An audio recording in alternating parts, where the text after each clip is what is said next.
بسم الله الرحمن الرحيم. الحمد لله رب العالمين، الصلاة والسلام على حبيبنا محمد وعلى آله وصحبه أجمعين. زانستی چاکسازی لە ناخی مرۆڤدا. ئەم زانستە گرنگترین زانستەکانی دینە کە ئینسانە بێ هەوڵ بدا بە بەردەوامی لە ناخی خۆیان چاکسازی ئەنجام بدە، چونکە بەڕاستی هەرچیەک دواتر لە جەستەیە بە دەرئەکەوێ دەرئەنجامی ناخیەتی. بۆیە زۆر گرنگە مرۆڤ گرنگی بەم زانستە بدا لە پێش هەموو زانستێکی ترەوە.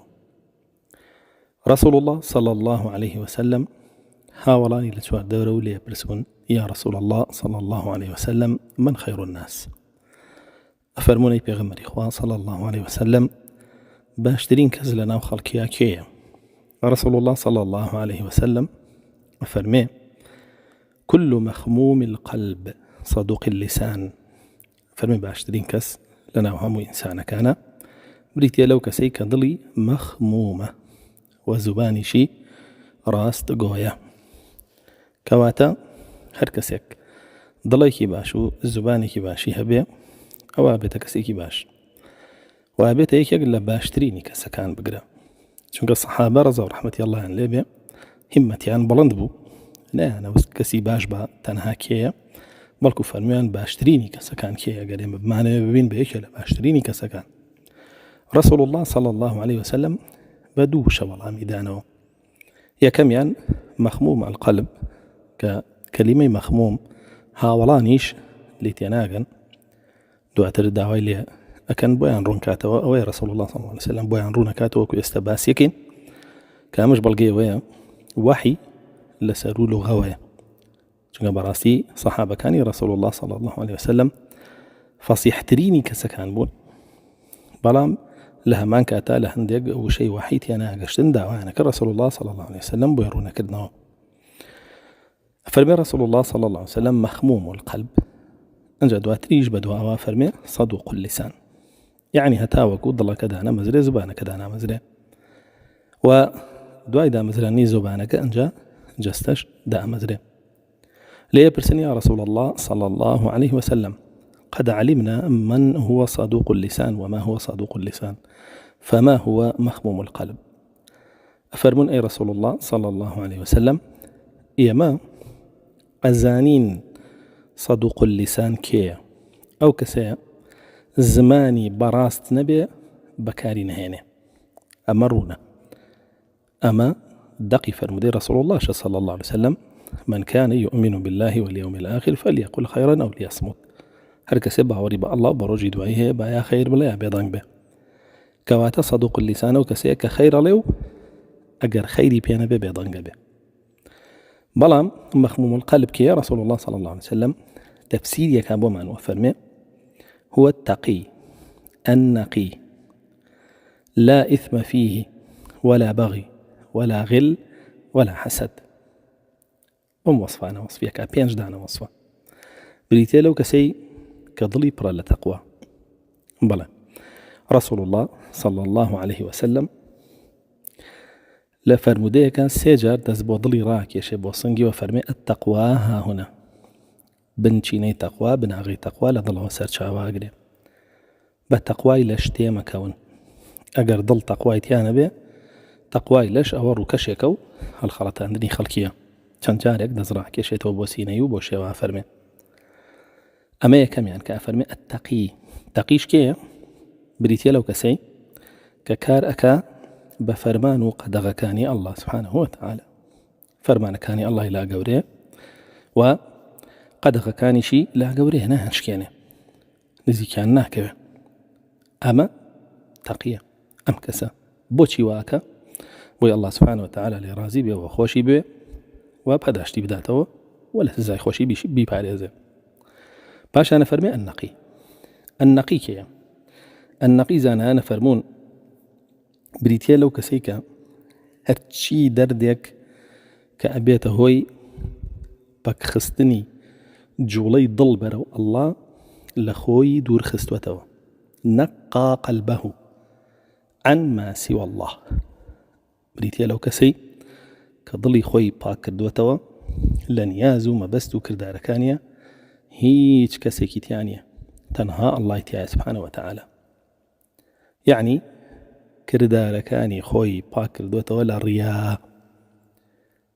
خالیصەن بۆ ئەڵڵا کارەکە. کەواتە خاڵی یەکەم بریتی بوو لە تەقوا، خاڵی دووەم بریتی بوو لە ئیخلاص. پاشان ئەفەرمێ لا ئیثمە فیه، بریتە لەو دڵی کە ئیثمی تیانە. ئیثم رسول الله صلى الله عليه وسلم بخوي فرمي ما حك في صدرك وكرهت أن يطلع عليه الناس.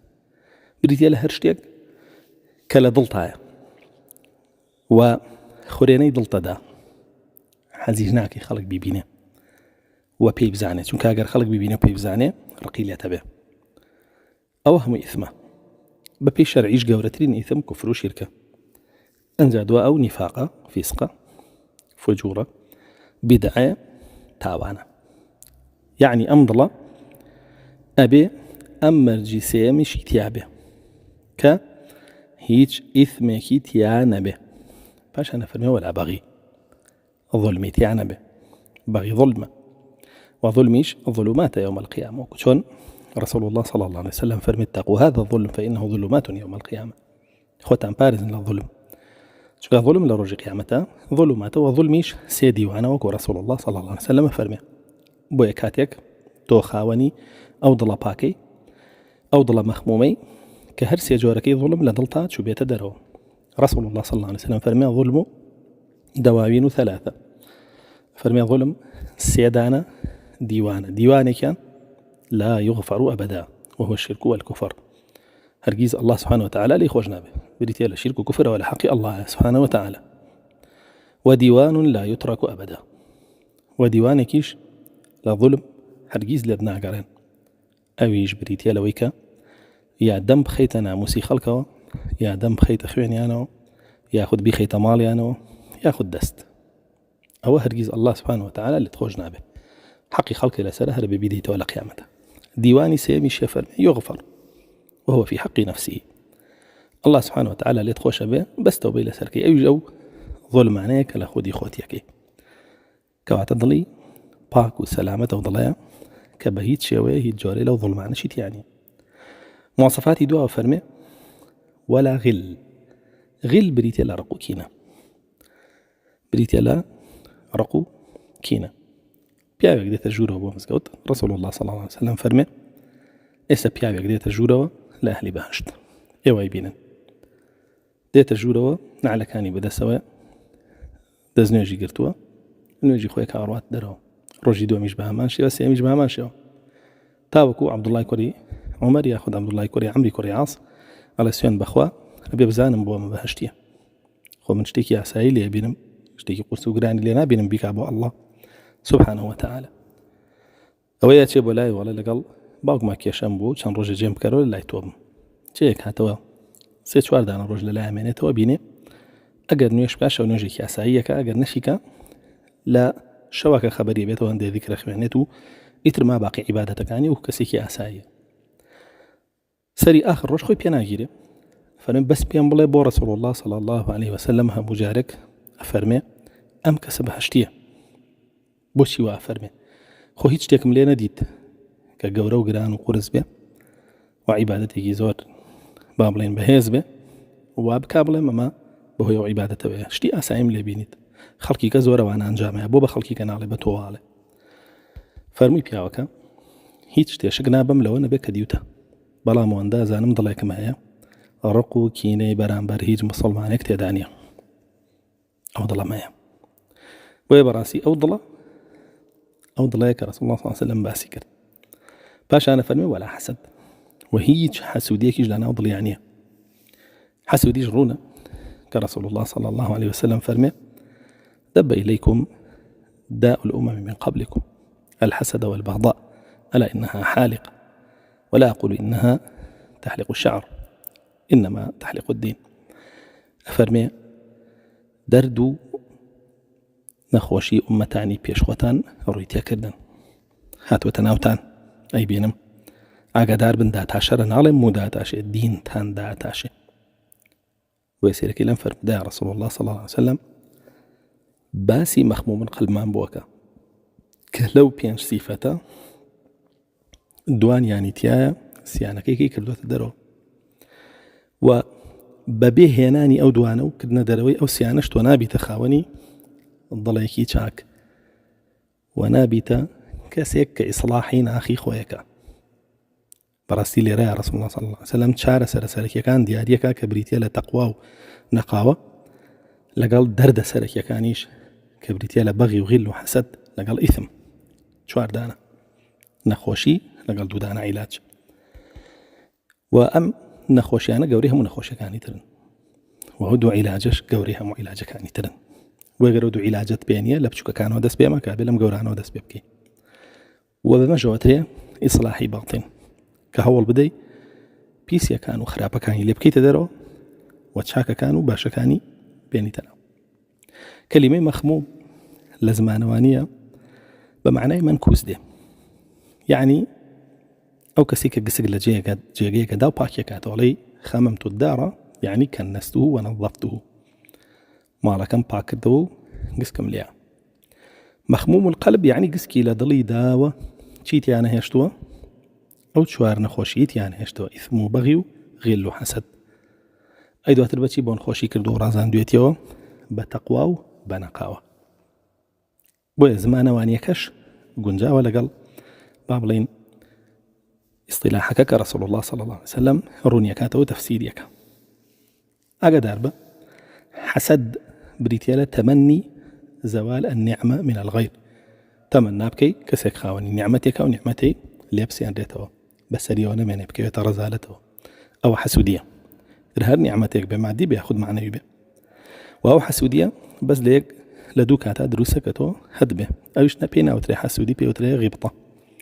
کاتی یەکەمیان پیاوێک ببینی ماڵ و سەر و سامانێکی زۆری پێدرا و لێ بەخشێ و پیاوێک ببینی عیبادەت و دینداری و قورئان خوێندن و شەونێژ و ئەو بابەتانی هەیە بڵێ خۆزگایە من وەکو ئەوانە بوو. صەدوق اللسان کە لە فەرموودەکەیە هاتووە معنایەوەیە کە کەسێکە زمانی بە شەرع ڕاوەستاوە، یا خەیڕەڵێ یا بێدەنگە بێ، ئەگەر خەیری پێ نەبێ ئەوە بێدەنگە بێ هیچ ناڵێ. رسول الله صلى الله عليه وسلم لفرموديك فرمي لا يستقيم إيمان عبد حتى يستقيم قلبه، فرمي إيماني هج عبدك جيجير نابه حتى وكود لي جيجير نابه. باش أنا فرمي ولا يستقيم قلبه حتى يستقيم لسانه، ضلي شيرا واستونا به حتى وكو زباني رانا واستيا.